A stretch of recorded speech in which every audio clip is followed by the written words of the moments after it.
Welcome back to Trails in the Sky the Third. We got to the very end of the first plane last time. In our path is something that, according to Kevin and Reese, is very dangerous from the church's teachings. But before we go forward, let's make sure we're very prepared. Firstly, there's a new weapon available for Julia that'll raise her strength by 100, which we absolutely want to get because that's going to make this a lot smoother. Obviously want the Queen of Chaincrafts to be doing as much physical damage as possible. And in terms of equipment on the rest of us, I mean, there's not really much reason not to equip that Gland Choker, even though I don't think we're going to need it. Black Bangle on everyone is pretty important, and if you have the Lunar and Solar Seals, I personally like Solar Seal on Reese, but as I've said before, it's good on Kevin too, so it kind of depends on whether you want Reese to be topping up people, or if you want consistent access to Grail Sphere. In terms of orbments, I've synthesized 2 more cast ones, just so that everybody has that now. I'm probably not going to be casting too much with Tita and Julia, but I like to have the option, and when I do get that option, cast 1 helps immensely. Yeah, like, you saw the difference earlier with Reese not having that when using Ascension. And there's one more thing that I want to do before we head into the boss fight, and that is to go back to the base area and drink from the spring to restore CP. Obviously, you always want to do this before bosses. I'll say that most bosses in this game are clearly telegraphed, but a lot of mini-bosses are not, so you may end up going into those without full CP. And in terms of formation, I mean, we could go in the corner, but the thing with this fight is that there's actually going to be some minions that appear on each corner of the battlefield.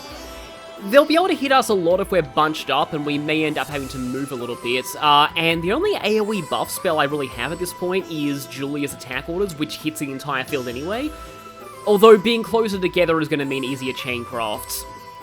I think I'm kind of okay with this setup for now.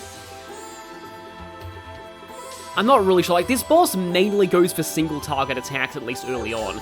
Now, I would say that Earth Guard would be good for this, but I don't think it's even possible to have Earth Guard at this point. It requires 2 Earth, and, basically everything I've got, like, the best Earth that I've got is just Defense 1, and I can't have more than one of those in the same character. But speaking of quartz on characters, Dark Matter. This boss is weak to space. I still don't particularly like using Dark Matter in this fight because it has the same power as Earth Lance and Flare Arrow, which we don't have at this point, but it costs twice as much EP and also has longer cast time. So, like, what I'm trying to say is that it's very inefficient for its damage output, and 72 EP is huge at this point. So, yeah, I'm not really sure I'll be using it all that much. I mean, if I get the opportunity, maybe, but I don't think I'll even get that opportunity, really. Let's head out. I will say this is a very cool looking arena. I love the aesthetic of the first plane. Here it comes. Right on cue. I'd just like to mention the song playing now is called Genuine Devil, and it's amazing. Like, the Sky SC boss themes were already good, but this one is on a whole other level. I've never seen anything like that before. What in Adios' name is that? One of the 77 devils that appear in the Testaments, the spiritual coffin that guides the souls of the dead and serves as Hades' ferryman.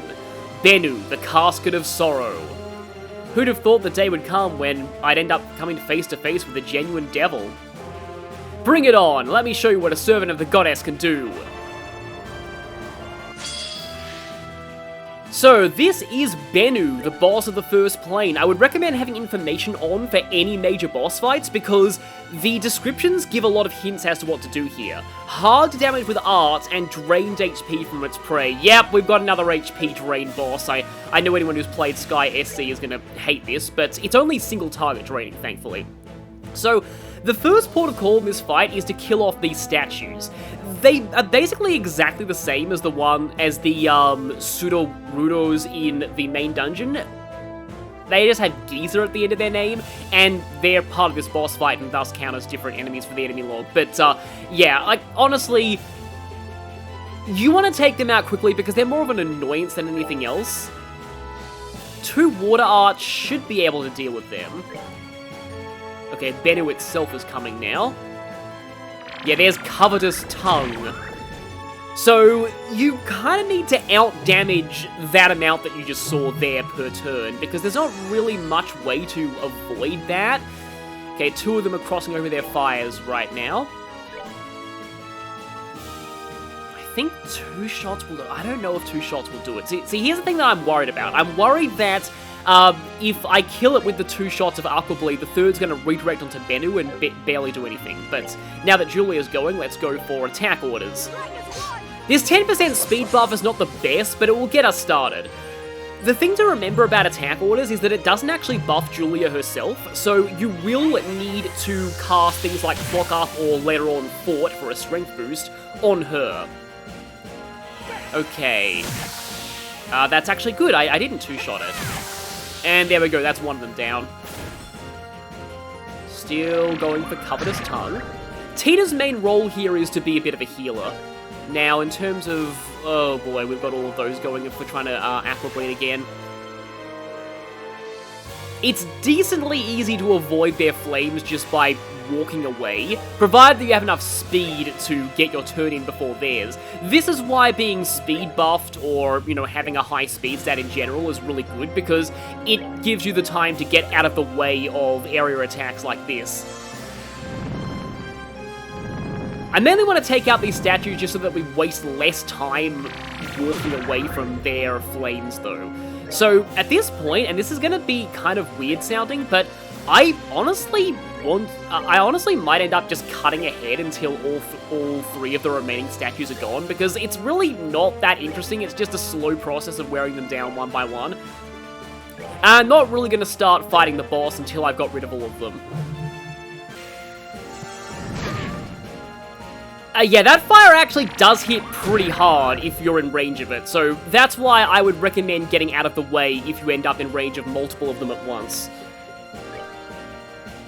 Okay, I'll take a couple more hits to go down. I've had Julia replace her own buff in terms of speed with Clock Up EX on people because it's fast, because it's better, but I've already lost the attack buff. I can get the attack buff later anyway. I am gonna have to Vital Cannon with Tita, though. Which is actually pretty good healing at this point. So this is another reason why I like the order that you get party members in Sky the Third. Because back in FC and SC, Tita did, I mean, technically speaking, like, Vital Cannon was decent healing, but the problem was that Tita... I don't know if this is going to override my Clock Up EX is the problem, but the problem was that Tita, she joined, like, after Chloe, who was a much better healer.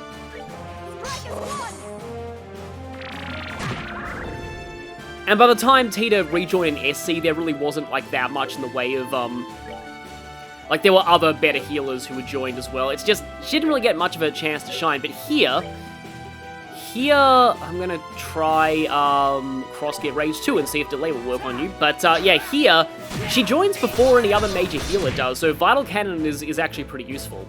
So yeah, now we can start wailing on this thing. It is actually fairly weak defensively. Let's... Oh, I only have Chain 1. I don't think I'm gonna Holy Blessing just yet. In a pinch, if you're worried about it draining too much health, you can Airspray with Kevin to get an Earth Wall on everybody. Okay, now let's see how much damage this is going to do. Sometimes a 3-person Chaincraft is good compromise compared to a 4-person Chaincraft. Because that'll at least leave one person who isn't super delayed, and that way they can get some emergency healing in case the boss decides to repeatedly multi-turn you afterwards.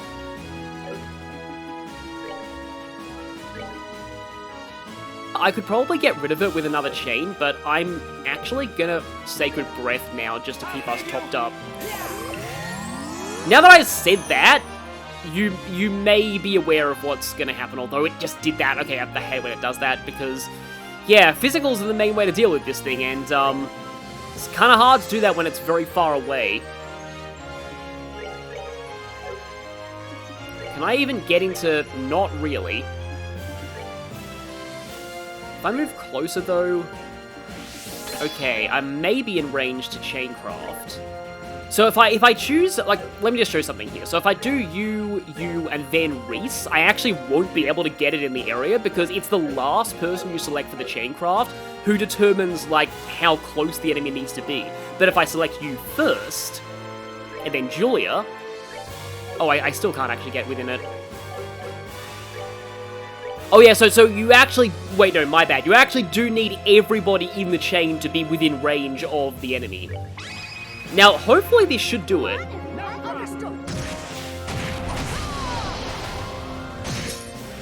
And it did, thanks to Julia's double hitting. However, it's not over yet. Now it's time for Bennu's second fall. Give silent punishment to... Okay, so the description there wasn't very indicative, but now it is primarily an arts caster. And it's going to be mostly aiming for single-target Earth Lances. And also, I believe in this form, it is weaker to magic than it is to physical attacks. I suppose Reese can be our guinea pig here. Oh, it still takes decent damage from physicals. Okay, yeah, that's Earth Lance, and yeah, that actually does hurt quite a bit. Thankfully, it is restricted to single-target attacks, and it can no longer heal. In fact, we might actually be able to take this form down pretty quickly. Let's go for a... only 2 people chain this time. I kind of wanted to use this fight to show off, Julia wasn't strength buff, so that didn't do that much, but to show off just how useful Chaincrafts can be. Now let's see if this will delay you enough. I mean, it will probably finish you. Yeah, it actually finished you, but yeah, resist delay. But no, we're still not done. Now the real fight begins. Yes, the prologue boss has 3 phases. I love that about this game. Bennu Nucleus. As you can see by its HP count, this is the real fight. The first 2 were just a warm-up. Releases powerful miasma which rots away surroundings. Now the main thing that this thing will like to do is it uses a big area attack that hits the entire field and inflicts sleep. And obviously, you really don't want that. I need to heal Reese right now because she has my revival stuff. I'm going to go ahead and use an extra spicy fries so that I get the recipe in the log. Okay, yeah, there it is. So it's doing that. And I have a suspicion this is not cancelable. I could be wrong about that. But, like, yeah, its physical defense is way higher in this form, too. Okay, I'm not even close to having a double Grail Sphere. Yeah, the question is, do I Grail Sphere now, or do I go for Sacred Breath and just hope we can tank the first one? Because we are no longer speed buffed. Not chain 2, I actually meant attack orders. Let's get that back up. Yeah, there it is, Abyssal Wave. And as you can see, it actually is fairly fast, and these repeated attacks can wear you down pretty badly.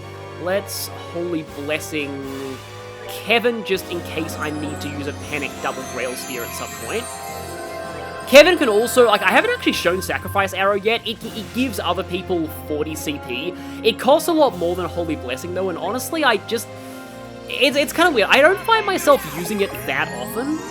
And I'm not really sure why. I think partly it's because it kind of inflicts knockback on everybody as if they got hit by an attack. And that can knock everybody out of the area effect of like, area buffs. Okay, right, its attack is coming in soon. Just trying to think what to do with Julia right now.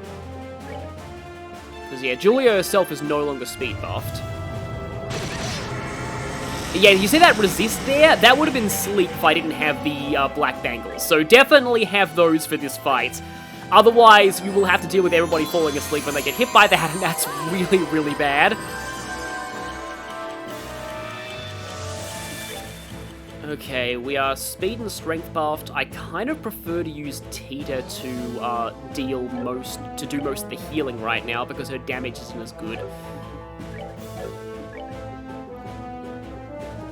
Now, I seem to remember there are a lot of enemies here that, even though it says 100% on most of the elements, they have this weird passive resistance to everything that isn't the higher elements.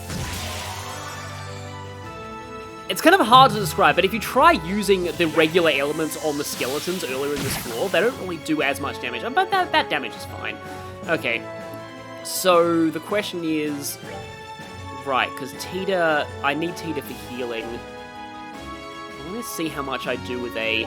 Basically, on this thing, you don't want to get too crazy with chain crafts. Because letting it get multiple turns on you is incredibly problematic, as you can probably tell. Let's Holy Blessing you for more CP. And then I think I'm just going to go for Grail Sphere. Yeah, like, as you can see there, though, like, it got its next turn immediately after this one.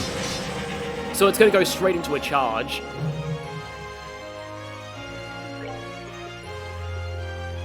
Your turn doesn't come until after all that.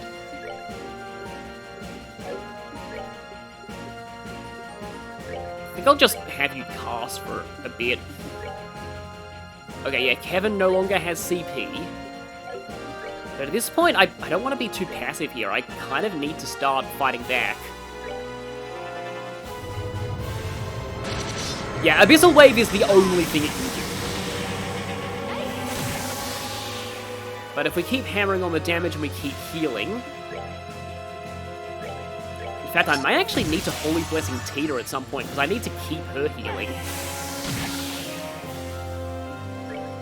It fortunately cannot heal in this form. I think I'll, yeah, have you cast. Okay, going for another one. I don't know if I need to... I'm gonna Holy Blessing Kevin just in case I need to panic later. Another 1,000. Okay, we're getting hit by this one because we're not guarded. Oh, that can also inflict mutes. I didn't realize that, and that is probably why we have access to mute protecting gear as well, which I have on Julia, but no one else. I wouldn't have had space for it on Reese anyway. Do I have mute curing items? I do have the insulating tape. I only have one of those, though. I mean, it's not, like, incredibly, like, the worst thing in the world that Reese is muted right now. I mean, her damage output with casting is solid, but... Although she is one of the people who has Dark Matter. I think I'm going to go for a heal with Tita right now. Okay, it's getting below half. And our attack buffs wore off, and our speed buffs wore off, so let's put that back up. Oh, right, that cured status. Okay, I forgot that did that. Kevin's Healing Craft also cures status, so, like, as you can see in, yeah, cures ailments. So it's honestly getting status in this fight, as long as it's not Kevin, is really not that bad. I think our HPs are fine right now, although I have a 10% strength turn. I'm gonna take that and chain with Julia here, even though it's not really gonna do a whole lot since Julia isn't strength buffed. And I don't think I have a way to strength buff Julia right now. Now, after these two arts, I should be able to finish it with another chain. Chain crafts in general against bosses, you do have to be kind of careful about when you use them, especially on Nightmare. If you use a 4-person chain craft at the wrong time on Nightmare, you will get just brutally massacred, because the boss will just get 4 turns afterwards and kill you, but... yeah, this is fine. Let's, yeah, Holy Blessing Tita, I suppose. But if you find the right time to do them, you can shave off, like, half of a boss's health in a single go. Okay, you... I can get that. So, like, for example here, I should probably Grail Sphere if this fails, but this is definitely going to kill it. There we go. Chain crafts, definitely don't count them out. They are very, very useful in a lot of major fights. Again, you just have to kind of pick when you use them. Alright, what's next? Beats an actual Devil from the Testament, wonders what's next. And level up for everyone, which is great, and more time seepeth. Defense 2, that'll mean that people can actually start getting, Earth Wall, and yes, for some reason they don't give you Reese's S-Craft until after that fight, which is really annoying, because we really could have used it then. I have no other options, so why not?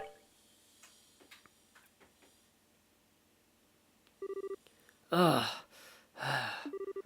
That was a real devil. It was terrifying. The thought that such fiends exist is... I don't know what to say. Just what is this place? If that's the best you can do, your future looks grim indeed. After all, that wasn't really mine greatest devil. I have a wayest better one, right? Here!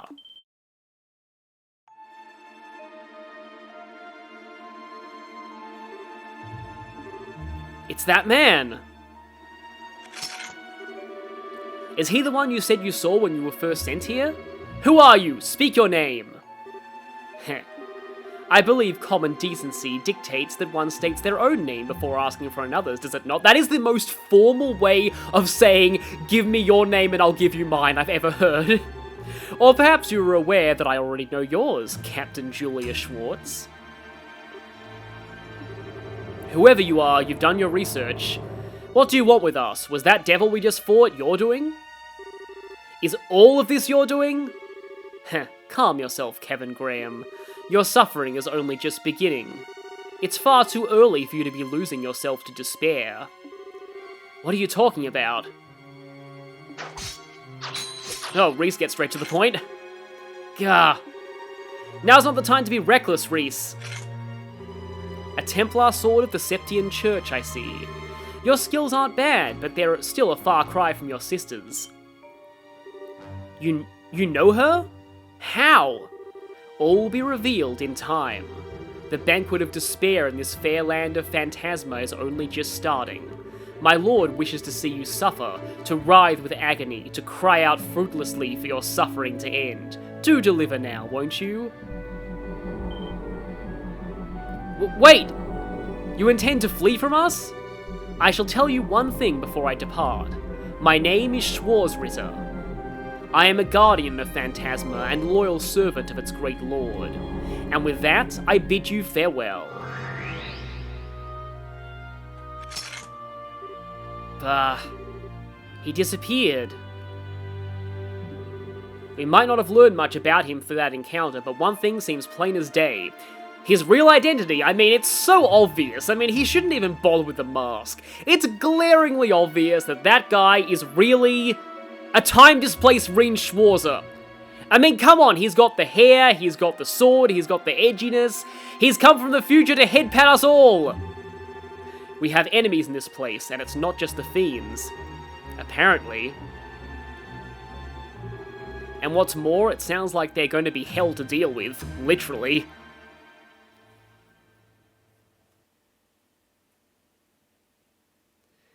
And with that, we end Chapter 1, Phantasma, now that we finally know the name of this place.